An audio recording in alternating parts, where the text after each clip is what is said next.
Teaser release किया गया है पॉस्टर पवन सिंह के नए वीडियो गाने का, जिस गाने का नाम है सड़िया बोलो की। दोस्तों बात करेंगे इस टीजर के बारे में, गाने कब रिलीज किया जाएगा और इस गाने के लिए एक बहुत बड़ा इवेंट रखा गया है। सब कुछ बताएंगे दोस्तों, वीडियो को लास्ट तक देखते रहिएगा। दोस्तों बता दें कि अभी पॉस्टर पवन सिंह का चुनाव के बाद ये पहला गाना है जो कि रिलीज हो रहा है माँ Gayatri record Bhojpuri YouTube channel से। दोस्तों बता दें कि अभी इस गाने का टीजर रिलीज कर दिया गया है और टीजर काफी कमाल का है। पॉस्टर पवन सिंह और क्वीन शालिनी इस टीजर में नजर आ रही है, जो कि एक देसी अंदाज में ट्रैक्टर पे आपको पॉस्टर पवन सिंह इसमें दिखाई दे रहे हैं। वहीं दोस्तों बता दें कि इस गाने को लिखा है निक्की निहाल ने, गाने में म्यूजिक दिया है प्रियांशु सिंह। वहीं दोस्तों बता दें कि पॉस्टर पवन सिंह और शिवानी सिंह ने इस गाने को गाया है, गाना काफी कमाल का है।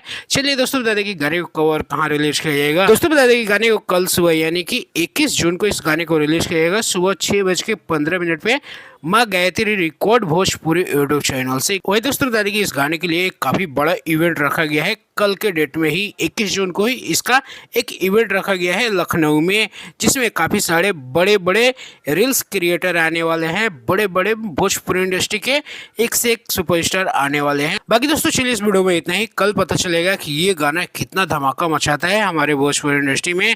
बाकी दोस्तों वीडियो पसंद आए तो लाइक और चैनल सब्सक्राइब जरूर करिए।